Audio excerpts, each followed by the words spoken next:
चंद्रभागा वाहू लागली. दुथडी भरून मंदिरांना पाण्याचा वेढा.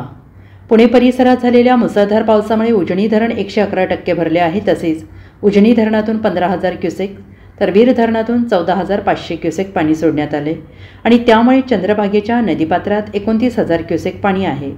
चंद्रभागा नदीत पाणी सोडण्यात येत असल्याने पंढरपूर येथे चंद्रभागा दुथडी भरून वाहू लागली आहे आणि यामुळे वाळवंटातील मंदिरांना पाण्याचा वेढा पडला आहे. मागील काही दिवसांपासून विश्रांती घेतलेल्या पावसाने पुन्हा हजेरी लावली. सध्या उजनी धरणात दौंड येथून 6,000 तर बंड गार्डन येथून 7,000 क्युसेक विसर्ग येत आहे. सकाळी धरण 111% भरले आहे तर धरणात 223 TMC पाणीसाठा झाला आहे.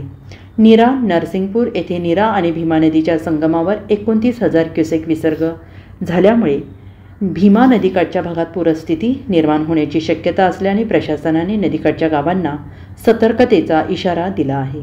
पंढरपुरातील चंद्रभागेच्या वाळवंटातील मंदिरांना पाण्याचा वेढा कायम आहे. तसेच जुना दगडी पूल पाण्याखालून भीमा नदी दुथडी भरून वाहत आहे. पुढील काळात धरण क्षेत्रात पावसाचा जोर कायम राहिल्यास भीमा नदीला पूर येण्याची शक्यता आहे. Bureau report SBN Marathi, Pandharpur.